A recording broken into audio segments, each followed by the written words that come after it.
Bom dia, graça e paz. Sejam bem-vindos. Nós estamos iniciando mais um estudo da Bíblia Sagrada, a Palavra de Deus, em nossa EBD Online.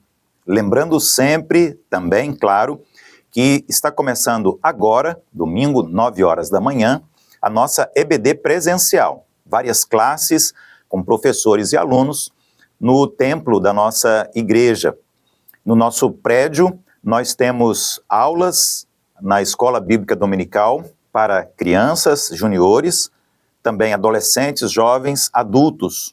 Sempre a oportunidade de estarmos juntos, reunidos no primeiro dia da semana, celebrando Cristo, o autor e consumador da nossa fé. Vamos orar e depois traremos um pequeno resumo do estudo bíblico desta semana, deste domingo. Senhor, obrigado por este dia, também pela semana que passou. Obrigado pelo dom da vida, este presente maravilhoso. Também obrigado pela salvação em Cristo, teu Filho. Agora, quando vamos estudar a tua santa e poderosa palavra, pedimos direção do teu Espírito Santo para aprendermos mais do Senhor, da vontade do Senhor, para vivermos segundo o teu coração, sempre alegrando o Senhor e cumprindo o teu querer. Abençoe a nossa igreja, o nosso Ministério de Educação, a nossa EBD. Em nome de Jesus. Amém. Você já sabe, nós iniciamos há poucas semanas uma nova série de estudos bíblicos. A revista traz como tema a vida do Senhor Jesus. Já falamos anteriormente aqui sobre o nascimento do Senhor Jesus. Depois, na segunda lição, nós abordamos a presença de João, aquele que depois ficou conhecido mundialmente como João o Batista, pelo fato de pregar no deserto, no Rio Jordão, uma mensagem que convidava o povo ao arrependimento e ao batismo também. João, que veio para preparar o caminho para a vinda do Messias, o Senhor e Salvador Jesus Cristo. Hoje, mais um momento importantíssimo da vida do Senhor Jesus aqui na terra, quando ele foi levado, logo após o seu batismo, para passar 40 dias e 40 noites no deserto em jejum e oração. Qual a importância e quais as implicações?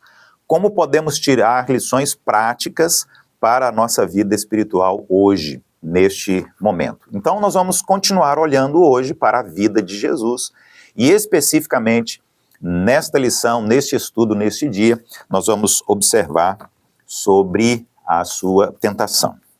Bom, o nosso versículo-chave do estudo bíblico de hoje está no Evangelho de Mateus, no capítulo 4, versículo 7. Aqui na Bíblia está escrito: Jesus respondeu, também está escrito, não ponha à prova o Senhor, seu Deus. Jesus, naquele diálogo que houve com Satanás, o tentador, que várias vezes procurou impedir Jesus de cumprir a sua missão, de ser de fato o Cristo, o Senhor e Salvador, para Israel, num primeiro momento, e para toda a humanidade depois. Repito a leitura de Mateus 4:7. Jesus respondeu, também está escrito, não ponha à prova o Senhor, o seu Deus. O objetivo do nosso estudo bíblico de hoje é identificarmos os aspectos representativos que estão presentes nessa narrativa que fala sobre a tentação do Senhor Jesus no deserto. Bom, como nós temos na narrativa bíblica, na narrativa dos evangelhos, que trazem a história da vida terrena do Senhor Jesus, desde o seu nascimento até a sua ressurreição e depois ascensão, Jesus, ele inicia o seu ministério terreno, especificamente, sendo batizado. Ele é levado a um encontro com João, que estava pregando e batizando as pessoas ali no Rio Jordão. Nós já falamos sobre este assunto na semana passada.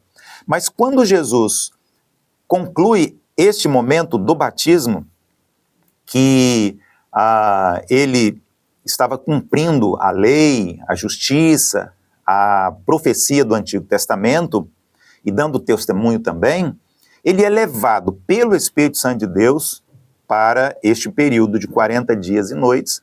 Ele é levado pelo Espírito Santo de Deus a isolar-se, ele vai para o deserto, para um monte, na verdade, no meio do deserto, e Jesus ali orando, jejuando, espiritualmente sendo fortalecido para o ministério de aproximadamente 3 anos que ele começaria a realizar a partir daquele momento. No final deste período ali, isolado, Jesus então é tentado por Satanás em sua vocação divina. A primeira pergunta que nós temos aqui no estudo da lição de hoje, a primeira divisão, é uma pergunta muito importante. Assim como nós procuramos responder esta pergunta na última lição, por que Jesus foi batizado? Agora a pergunta é, por que Jesus foi tentado? O cerne da tentação que Satanás apresenta diz respeito exatamente ao que Deus acabara de dizer quando Jesus é batizado por João no Rio Jordão e o Espírito Santo de Deus se manifesta, o próprio Deus e Pai, através da sua voz, também se faz presente, e a Bíblia diz que Deus declara, este é o meu filho amado em quem tenho grande alegria. Mateus capítulo 3, versículo 17. 2 das 3 tentações são propostas por Satanás de forma provocativa. Esta é uma especialidade do nosso inimigo, né? De nos provocar, de nos tentar. Ele está sempre sugerindo a nós a desobediência, a rebeldia e o pecado. Ele então disse para Jesus o seguinte: se você de fato é o Filho unigênito de Deus, se você é de fato o Deus encarnado, se você é o Messias que veio para cumprir a promessa. A ideia aqui é que Satanás estava duvidando e tentando colocar dúvida no coração de Jesus, tirando dele a sua convicção plena de estar cumprindo a missão dada pelo Pai. Ele queria descobrir se Jesus, então, naquele momento de tentação, usaria suas prerrogativas como Deus, ou se ele seguiria o plano do Pai para ser o Senhor e Salvador de toda a humanidade. Ele queria saber se Jesus aceitaria a proposta maligna, é verdade, de uma vida de glória, mas uma vida sem a cruz, uma vida de desobediência ao plano original de Deus. Não haveria salvação sem a cruz. Por quê? Porque lá Jesus tornou-se o Cordeiro de Deus para tirar o pecado do mundo. Lá na cruz, ele assumiu todos os pecados de toda a humanidade de uma vez por todas. Ele cumpre ali de maneira cabal o plano da salvação. Se ele não fosse para a cruz, Satanás seria vitorioso, Jesus seria derrotado, nós seríamos também, porque não haveria qualquer outro caminho para a salvação. Embora os 3 relatos que estão nos evangelhos contenham a mesma história, possuem algumas diferenças. Isso nós comentamos aqui na lição introdutória, na primeira lição dessa nova série que fala sobre a vida de Jesus. Temos 4 evangelhos, Mateus, Marcos e Lucas, e também o evangelho de João. Os 3 primeiros são similares, são sinóticos. E mesmo assim, os 4, narrando a história de Jesus, são diferentes porque tinham um público-alvo diferente e tinham um objetivo também diferente. Por isso, algumas diferenças. Mas é importante relembrar e destacar aqui que há muito mais semelhanças do que diferenças na narrativa dos 4 evangelhos. Marcos apresenta o menor dos relatos em quantidade e parece dar a entender que a tentação de Jesus ocorreu ao longo desse período, ou seja, não apenas no final, mas desde o início desses 40 dias. Marcos destaca a presença de animais selvagens, assim caracterizando o deserto como um lugar hostil. A palavra deserto que tem um significado espiritual muito importante, tanto no Antigo quanto no Novo Testamento. O deserto é aquele momento de dor, de sofrimento, de isolamento, de distanciamento. O deserto, ele simboliza os momentos difíceis, de angústia, de frustração, decepção e derrota, pelos quais tantas vezes nós passamos durante a nossa vida. Mateus e Lucas, diferentemente de Marcos, apresentam uma história mais ampla, mais completa. E também há diferença entre eles. Mas aqui são diferenças sutis, apenas a inversão da sequência das tentações. As 3 tentações de Jesus, como nós vamos ler em Mateus e Lucas, demonstram que Jesus foi aprovado como Filho de Deus, Jesus foi aprovado como o Messias, o ungido, o Salvador. Então, mais uma vez, há uma confirmação, assim como houve pouco antes, Jesus foi batizado e houve aquela confirmação da parte de Deus e da voz que todos ouviram dizendo: este é o meu Filho amado. Bom, vamos falar agora de maneira um pouco mais detalhada sobre o significado espiritual da tentação de Jesus, naqueles 3 momentos em que Satanás procura levar Jesus a desistir do seu ministério, da sua missão. A revanche do deserto. A narrativa de Mateus destaca Jesus como Filho de Deus, que Israel não foi. Israel, a nação que Deus separou para ser o seu filho diante de toda a humanidade, mas Israel desobedeceu.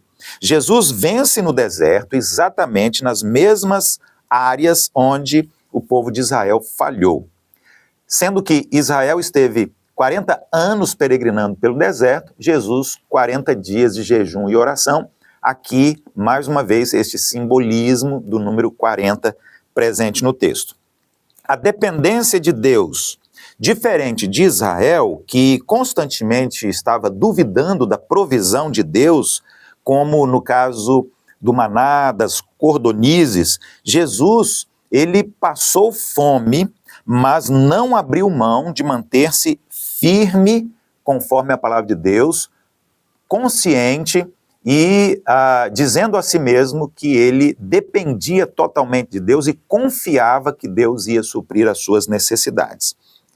Em segundo lugar, colocar Deus à prova, diferente também de Israel, que questionou a Deus, apesar de todo o cuidado de Deus com o seu povo em todo o tempo, Jesus não demandou maior proteção por razões fúteis, nem se vitimizou. E Jesus também em nenhum momento provocou a Deus ou colocou Deus à prova. Como, aliás, muitas vezes, alguns pregadores de algumas igrejas hoje ainda fazem. Levam os membros de suas igrejas, os seus fiéis seguidores, a colocarem Deus à prova, o que é pecado. E em terceiro lugar, devoção exclusiva a Deus. Mais uma vez, há uma diferença aqui entre Israel e o comportamento de Jesus. Israel foi impaciente. Por exemplo, quando Moisés estava no monte, no alto do Monte Sinai, em contato direto com Deus, recebendo os mandamentos do Senhor. Eles, na sua impaciência, fizeram um bezerro de ouro e começaram a adorá-lo. Jesus não. Jesus não tentou cortar caminho para a sua glória e soberania, mas ele manteve a adoração ao único e exclusivo Deus, Pai e Criador. Mateus, o evangelista, termina a história das tentações de Jesus em cima do monte, pronto para iniciar o seu ministério. Detalhe importante também, tem aqui mais um significado espiritual. Por quê?